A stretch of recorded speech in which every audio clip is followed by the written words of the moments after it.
ప్రభుత్వ వైఫల్యమేనని, ఇది ఒక రకంగా ప్రభుత్వ హత్యేనని వారు ఆరోపించారు. దళితులపై కూటమి నాయకులు దౌర్జన్యాలకు పాల్పడుతున్నారని, పోలీసులు టీడీపీ తొత్తుల్లా వ్యవహరిస్తున్నారని విమర్శించారు. పిన్నెలి గ్రామం నుంచి సుమారు 200 దళిత కుటుంబాలను బలవంతంగా వెళ్లగొట్టారని తెలిపారు.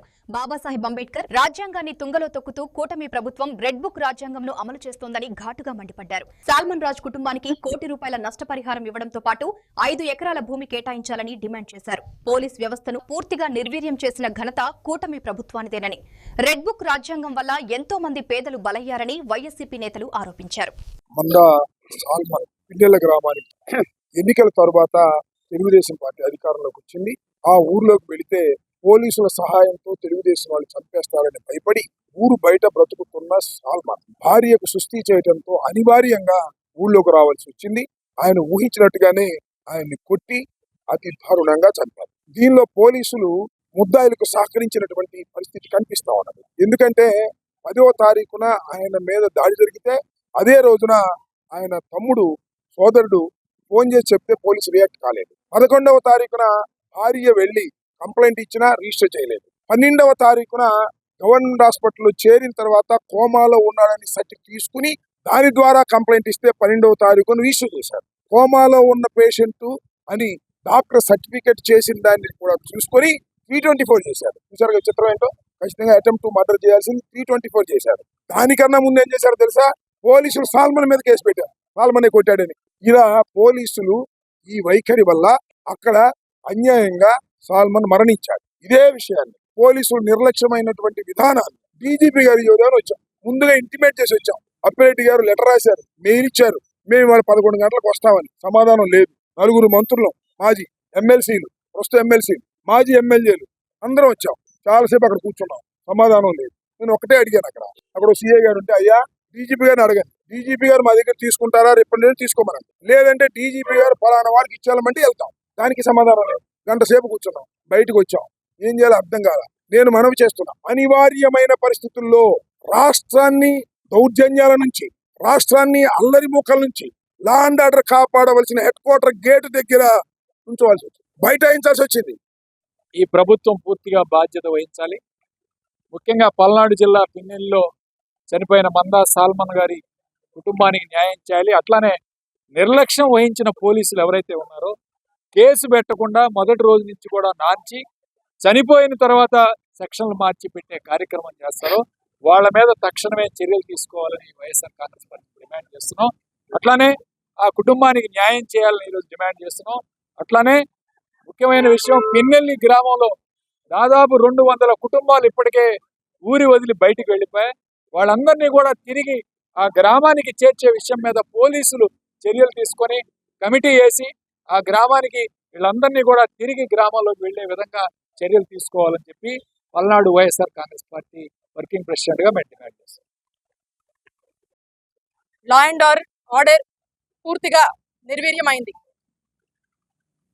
పోలీసులు వాళ్ళ ఒక విధులు ఏంటండి, రాష్ట్రంలో రాష్ట్ర ప్రజల మాన ప్రాణాలు కాపాడాల్సినటువంటిది వారి బాధ్యత. సామాన్యులకు రక్షణ కల్పించాలి, సమస్యలకు ఒక పరిష్కారం చూపించాలి. ఇవన్నీ పక్కన పెట్టి ఈ పోలీసు వ్యవస్థ చంద్రబాబు నాయుడు గారికి, లోకేష్ గారికి, టీడీపీ పార్టీకి మాత్రమే పనిచేస్తున్నటువంటి విషయం రాష్ట్ర ప్రజలందరూ కూడా చూస్తూ ఉన్నారు.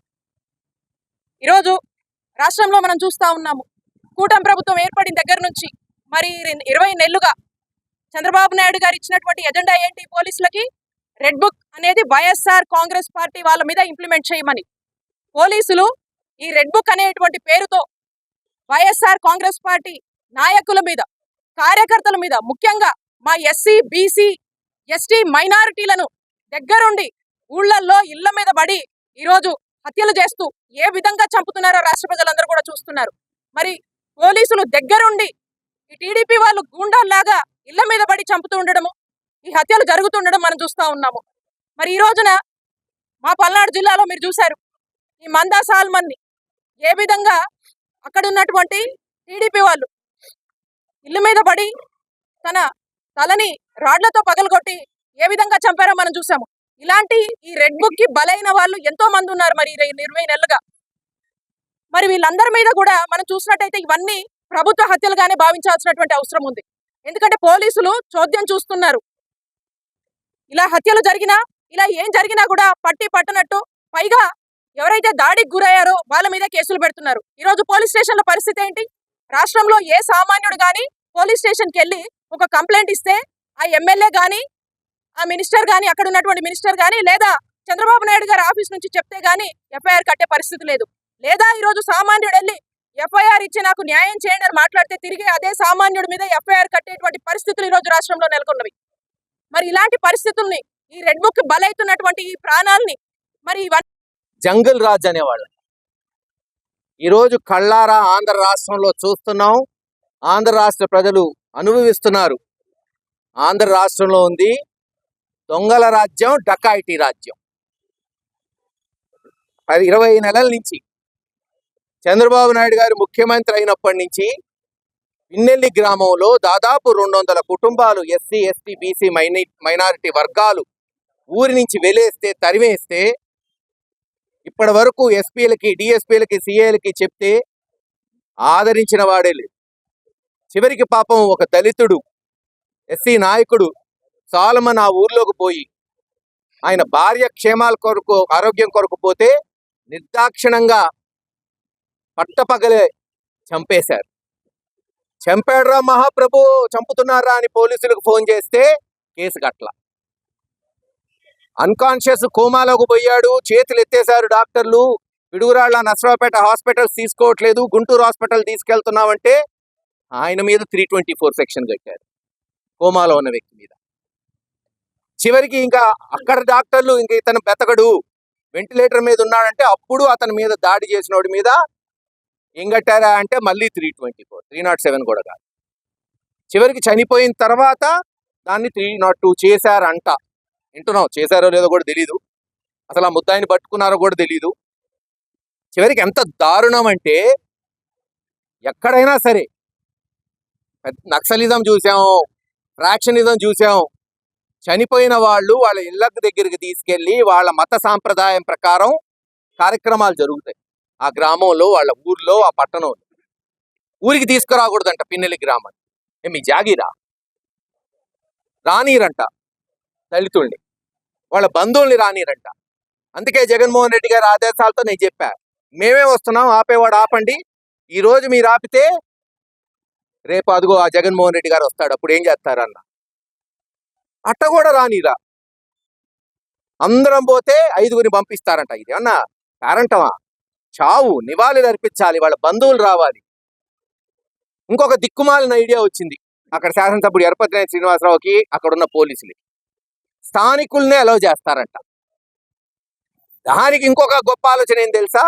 శ్మశానానికి వచ్చేటప్పుడు ఆధార్ తీసుకురావాలంట. ఆధార్ ఏందా శ్మశానానికి? ఎక్కడ నిన్నారా భారతదేశంలో ఆధార్ పట్టుకొని శ్మశానానికి పోయేది?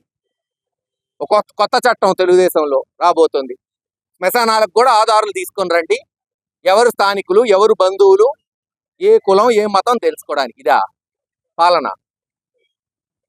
చివరికి పోయాం, దహనం చేశాం. ఈ జరిగిన పరిణామాలంతా ఎవరికి చెప్పుకోవాలి? పోలీసుల్లో ఉన్నతమైన అధికారి, అత్యంత హై పోస్ట్లో ఉండే డీజీపీకి చెప్పుకోవడానికి మరి అప్పిరెడ్డి గారు, పార్టీ నాయకులందరూ అపాయింట్మెంట్ అడిగితే న్యాయం, ధర్మం చేయాల్సిన మరి పోలీస్ ఆఫీసర్స్ కనీసం వినే ఓపిక లేదు. ఒక రాష్ట్ర చరిత్రలో పేదవాడు ధైర్యంగా బ్రతకటానికి అవకాశం లేనటువంటి ప్రభుత్వం ఆంధ్రప్రదేశ్ లో నడుస్తా ఉందని చెప్పడానికి సిగ్గుపడతా ఉన్నాం. ఎన్నికలు జరిగి ఎంతకాలం అయింది? ప్రభుత్వం వచ్చి ఎంతకాలం అయింది? దళితుడు, పేదవాడు ఈ రోజు ఊళ్ళు విడిచి పలాయనం చిత్తపించాల్సిన పరిస్థితి ఈ ప్రభుత్వం ఎందుకు తీసుకొచ్చిందో దానికి సమాధానం ఎవరు చెప్తారో చెప్పాలని చెప్పి ఈ రోజు మీ ద్వారా డిమాండ్ చేస్తా ఉన్నాం. ఈ రోజు మందా సాల్మన్ హత్య ప్రభుత్వ హత్య. ఈ హత్యను ప్రేరేపించిన వాళ్ళు, కారకులు ప్రభుత్వం. దీనిని వెంటనే సిబిఐ ఎంక్వైరీ చేయాలని డిమాండ్ చేస్తా ఉన్నాం. హత్య జరిగినటువంటి తీరు ప్రభుత్వంలో ఉన్నటువంటి వ్యవస్థ కూడా చేతులు కలిపిందంటే, మందా సాల్మన్ అనే వ్యక్తి భార్యకు బాగాపోతే ఎన్నికలైన తర్వాత ఊరు విడిచి మీ అఘాయిత్యాలకు భయపడి వేరే ప్రాంతంలో బ్రతుకుతాకు వచ్చి భార్యను చూస్తాకు వస్తే అతని మీద దాడి చేసి అతన్ని బహిరంగంగా కొట్టి తల మీద, అతను హాస్పిటల్లో చావు బతుకుల మీద ఉంటే పోలీసు వారికి ఫోన్ చేసి వెళ్ళి కంప్లైంట్ ఇస్తే కేసు కట్టరు.